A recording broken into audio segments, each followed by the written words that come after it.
ஆரம்பிக்கலாம்.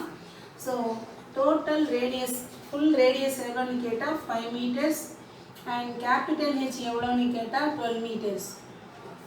ஓகேயா? So when அதாவது h is equal to height of water level, height of water இவ்வளோ பெரிய வேர்ட், சரி, height of water level அதை நீ ஹெச்னு வச்சுக்கோ, is equal to 8 meters. height of water level வந்து h அப்படின்னு எடுத்துக்கிட்டேன்னா இப்போ நம்ம இதை வச்சு நம்ம என்ன செய்யலாம், the radius r can be found, the radius r can be found. அதாவது ஆர்க்கும் ஹெச்சுக்கும் என்ன ரிலேஷன் அப்படின்ட்டு ஏற்கனவே நான் உனக்கு சொல்லிட்டேன்.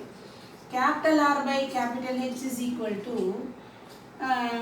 Small r by small h, small r by small h. So நீங்கள் வேல்யூ சப்ஸ்டியூட் பண்ணிங்க அப்படின்னு சொன்னால் உங்களுக்கு என்ன கிடைக்கும், ரேடியஸ் வந்து 5, ஹைட் எவ்வளோன்னு கேட்டால் உனக்கு 12. So that is equal to r by h. So நீங்கள் இதை கிராஸ் பண்ணிங்கன்னா R is equal to 5/12h அப்படின்னு வரும். ஸோ இதை ஒரு பாக்ஸ் போட்டு இங்கே வச்சுக்கணும்.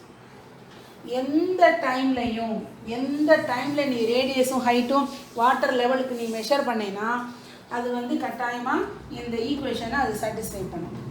சரி, இப்போ நமக்கு ப்ராப்ளத்தில் என்ன சொல்லியிருக்காங்கன்னு கேட்டால் வால்யூம் ஆஃப் த கோன் பற்றி பேசுகிறாங்க. கரெக்டாக? வால்யூம் ஆஃப் த கோனோட ஃபார்முலா வந்து 1/3 πr²h. இதில் அவங்க என்னெல்லாம் கொடுத்துருக்காங்க அப்படின்னு கேட்டால் dv/dt கொடுத்துருக்காங்க. எவ்வளோன்னு கேட்டால் 10 cubic meter per minute அப்படின்னு சொல்லியிருக்கு.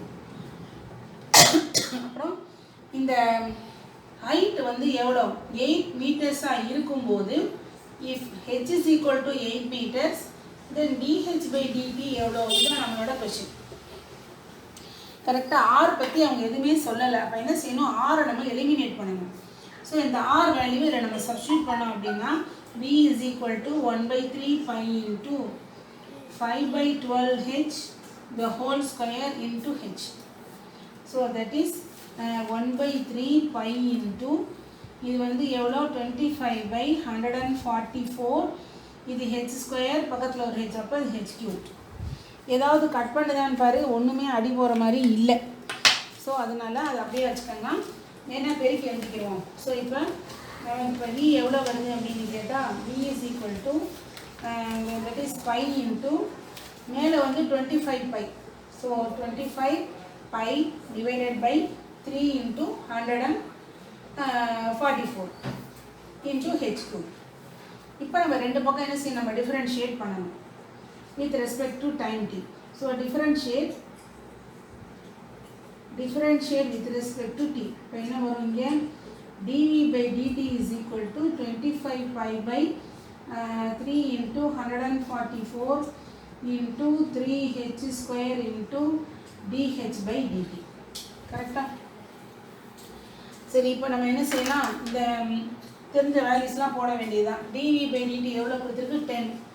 So 10 is equal to 25 pi by 3 into 144 into இந்த 3 அடிச்சுக்கலாமே, சரி பரவாயில்ல, 3 into h எவ்வளோ அப்படின்னு கேட்டால் 8 meters.